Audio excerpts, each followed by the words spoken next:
If you awaken from this illusion, and you understand that black implies white, self implies other, life implies death, or shall I say, death implies life, you can feel yourself not as a stranger in the world, not as something that has arrived here by fluke, but you can begin to feel your own existence as absolutely fundamental. What you are basically, deep, deep down, far, far in, is simply the fabric and structure of existence itself.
Let's suppose that you were able every night to dream any dream you wanted to dream, and that you could, for example, have the power within one night to dream 75 years of time.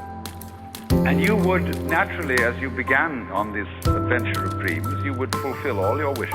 You would have every kind of pleasure you could conceive. And after several nights of 75 years of total pleasure each, you would say, well, that was pretty great.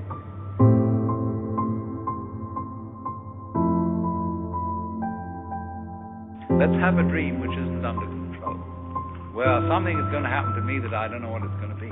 And you would dig that and come out of that and say, wow, that was a close shave, wasn't it? Then you would get more and more adventurous, and you would make further and further out gambles as to what you would dream. And finally, you would dream where you are now.